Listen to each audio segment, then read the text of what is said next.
السلام عليكم ورحمة الله. ازيكم عاملين ايه؟ يا رب تكونوا بخير. فيديو النهاردة هتكلم عن حنة كيش كينج. انا عملت عليها سيرش اصلا علشان ادور ان في حد عامل عنها ريفيو. فالصراحة ما لقيتش لحد دلوقتي في حد عامل عنها اي ريفيو.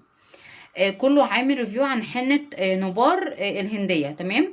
بعد كده بقى انا لقيت على بيج اسمها اجلال بيوتي جايبة الحنة بتاعت كيش كينج. وهي قالت ان هي اول واحدة تنزلها في مصر. هي اصلا من اسكندرية. فهي قالت ان هي اول واحدة تنزلها، فانا بالتالي اصلا حبيت اعمل سيرش. انا فعلا ما لقيتش اي ريفيو عنها خالص.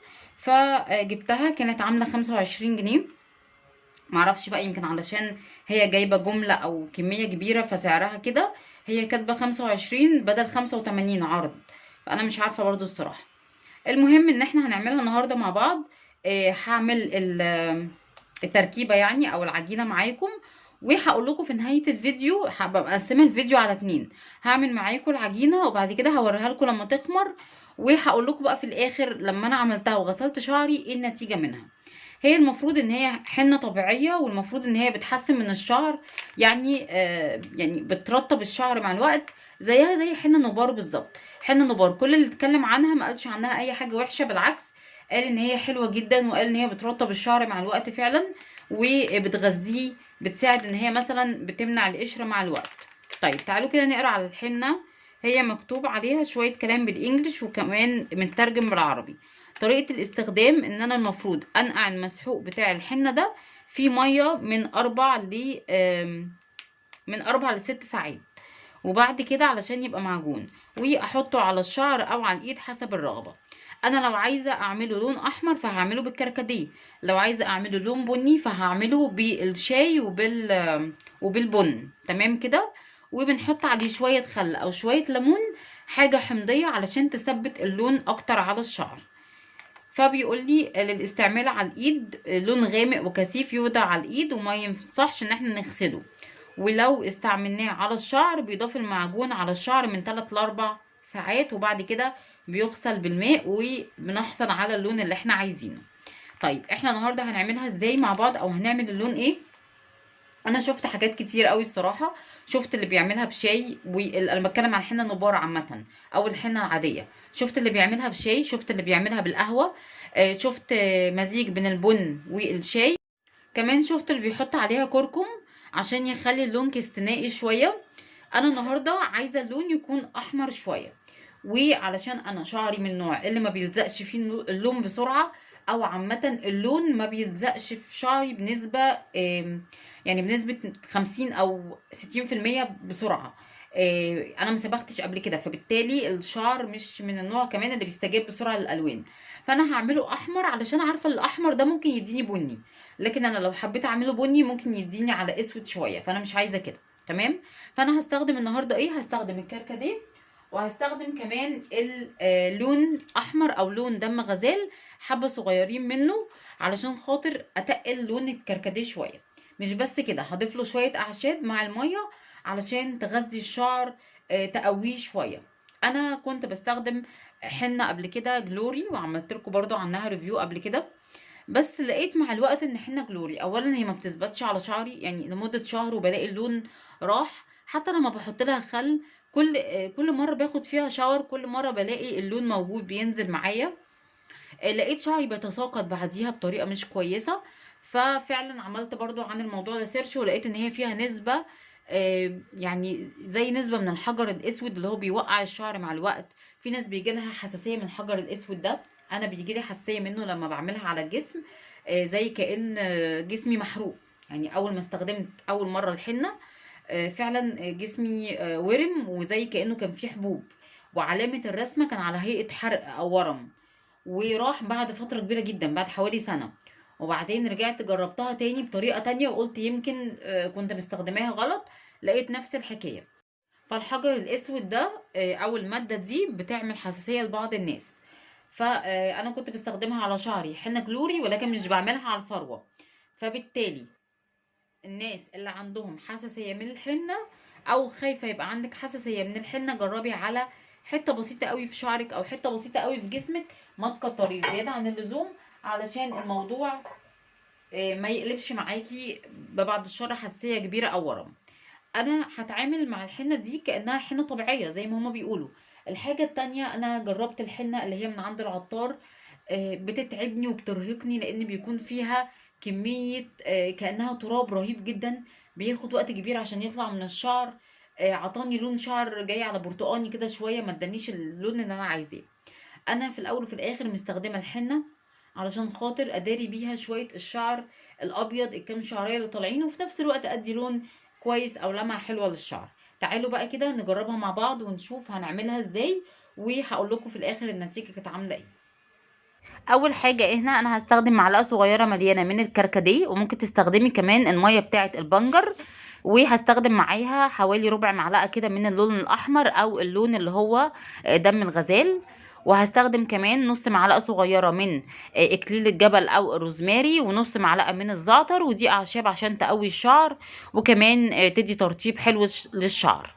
هحط كده عليها كوباية من المية السخنة اللي بتغلي، وهسيبهم يهدوا خالص. واهم حاجة ان انا هغطيهم علشان الزيوت الطيارة اللي فيهم احافظ عليها، لان الزيوت دي هي اللي انا هتطري معايا الشعر. هنبدأ دلوقتي بقى نفتح كيس الحنة، وهاخد منه حوالي 3 معالق كبار هرميين، وده هيكون على قد يعني نص الشعر كده لحد نص الظهر، وشعر تقيل شوية هيكفي معاكي. طبعا لو شعرك اكبر من كده فهتاخدي نص الكيس، يعني هتاخدي حوالي 4 معالق هرميين. هبدأ دلوقتي بقى ان انا اصفي المية كويس جدا من اي شوائب فيها. هصفيها مرتين. المية هدت معايا، وحاجة بسيطة قوي بتطلع دخان يعني. الزبادي طبعا هحطها، لان الزبادي دي بتطري جدا. بديل الزبادي ممكن تحطي حمام كريم، وممكن تحطي بلسم، ولكن ما يفضلش قوي علشان احنا هنحطهم على شعرنا وعلى فروة الراس. الناس اللي بتحب تحط بيض مفيش مشكلة، ولكن ما بستحبش الموضوع ده، لان البيض بيخلي بتحطي الحنه 4 ساعات تختمر، وبعد كده تحطيها على شعرك تاني، فبيكون في ريحه زفاره مش لطيفه. هنحط كمان معلقه من الخل او معلقه من عصير الليمون علشان خاطر يثبت معانا اللون، فلازم يبقى معانا ماده حامضه. هقلب كده كويس جدا، وبفضل ان انا ازود شويه بشويه. انا محتاجه الحنه ما تكونش تقيله قوي، ما تكونش خفيفه قوي، محتاجاها تكون وسط، يعني ما تتحطش على شعري والاقيها بتنقط على راسي، وفي نفس الوقت ما تكونش تقيله قوي على شعري فتلزق فيه وما تدينيش الافكت اللي انا عايزاه. شعرك لو تقيل وفي نفس الوقت بيقع، يعني لو شعرك مثلا من النوع اللي بيقع وانت عارفه ان شعرك ما بيحبش الحمل الكبير عليه، فهتخلي الحنه خفيفه شويه، مش لدرجه ان هي مثلا تبقى ميه. اما لو شعرك الحمد لله ما بيقعش، وعارفه ان انت مهما تحطي عليه هيتحمل، فممكن تخلي الحنه معاكي تقيله شويه. وده السمك اللي انا هوريهولك في الاخر ما بين الحنه التقيله والخفيفه، انا اقصد ايه.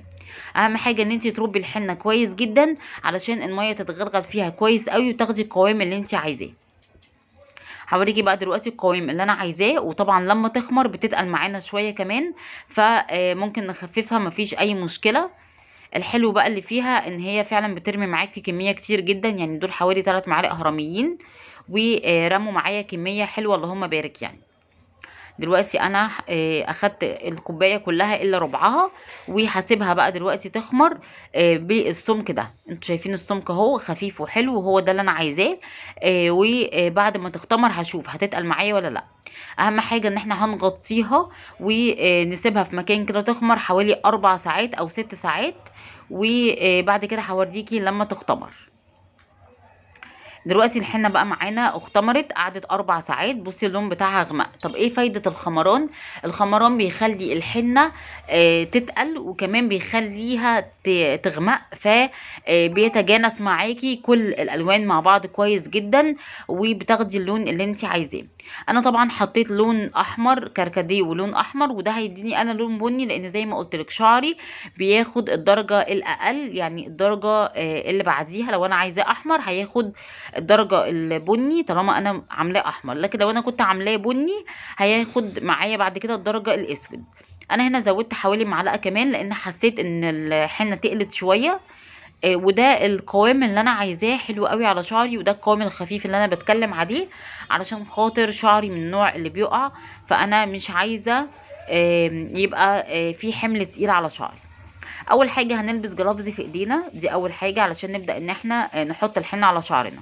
الحاجه التانية ان انت هتستخدمي فازلين وتبداي تحطي على منطقه مقدمه الراس اللي هي منطقه القوره ومنطقه الودان. كويس جدا تحطي فازلين علشان اي حاجه هتنزل على وشك ما تلزقش في شعرك خالص، ما تلزقش في وشك، يعني اي لون هينزل ما يلزقش في وشك، تقدري ان انت تشطفي شعرك بكل سهوله. فالفازلين هيكون طبقه عازله ما بين راسك او ما بين وشك وما بين الحنه. هبدا ان انا اقسم شعري على 4 وابدا ان انا اخد خصله خصله، وبالجلافز كده احط واغلغل الحنه كويس جدا في شعري. سبت الحنه على شعري 4 ساعات من بعد ما حطيتها، ولبست البرو البرو كاب اللي هو البلاستيك او يعني الكيس البلاستيك في الشعر، او تلبسي اي كيس في شعرك، تحطي كمان الطرحه وتسيبيها لمده 4 ساعات او 6 ساعات. بعد كده شطفت شعري بميه كويس جدا، وبعد كده شطفتها بشامبو خالي من السلفيت وخالي من الصوديوم، جيكي او اي شامبو بتستخدميه في البروتين مثلا. ممكن تستخدمي شامبو اطفال بس استبعدي جونسون لان جونسون بينشف الشعر شويه. بعد كده غسلت بقى الشعر الاساسي مش فروه الراس، فروه الراس بتتغسل بالشامبو، ولكن الشعر نفسه بيتغسل بعد كده بحمام كريم او بيستخدمي بلسم. وطبعا زي ما قلت لكم انا استخدمت الكركديه واستخدمت لون احمر، وده اداني في الاخر بني علشان شعري ما بيستجيبش قوي للالوان، ولكن غطى معايا اللون الابيض بلون بني تقيل وده كان حلو جدا. شطفت شعري كويس جدا بعديها بعد البلسم، وتاني يوم غسلت شعري تاني بحمام كريم، مش عشان نشفت الشعر لا خالص، هي عشان بس سابت حوالي اثر تراب بسيط قوي في شعري، فحبيت ان انا اغسل شعري تاني. لو تقدري تصبري يومين وتغسليه مفيش مشكله. طب ايه النتيجه اللي انت خدتيها بقى سريعا؟ اخدت النتيجه، اول حاجه طارت معايا الشعر بنسبه 50%، وده الاستخدام الاولاني. الحاجه التانية ادت لمعه حلوه لشعري. الحاجه التالتة لما غسلت شعري تاني يوم ما نزلتش معايا صبغه ابدا زي ما عملت معايا حنه جلوري.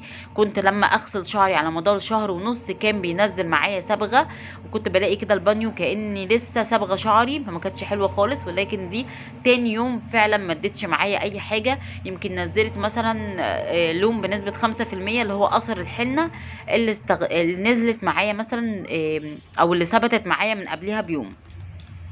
الحاجه اللي بعد كده، الحاجه بقى اللي فرحتني جدا ان القشره الشتويه اللي بتظهر معايا في الشتاء بسبب ان انا بغسل شعري مثلا بميه سخنه وبتظهر في الفروه كده وفي مقدمه الراس، كنت بستخدم لها زيت النعناع مثلا بحطه بعديها، وكانت بتضيعها فعلا على طول. ما ظهرتش معايا اللي هم بارك، يعني غسلت شعري ما لقيتش القشره الشتويه، فبالتالي ان هي مع الوقت ممكن تعالج معايا القشره، سواء ان القشره دي بتكون مؤقته او دائمه فهتعالج معاكي. الحاجه اللي بعد كده والاخيره ان هي ما زودتش معايا نسبه التساقط بتاع شعري العادي اللي بيحصل كل حمايه هو، ولكن ما زودتش نسبه التساقط زي حنه جلور. بس كده ده ريفيو النهارده وفيديو النهارده عن الحنه كيش كينج، واعتقد هي نفس حنة نبار للناس اللي جربتها وقالت برضو كده، قالت ان حنة نبار بتدي نفس الحاجات اللي انا قلت لكم عليها دي، ولكن انا بتكلم من ناحية السعر والكمية، فهي سعرها حلو قوي وكميتها حلوة جدا.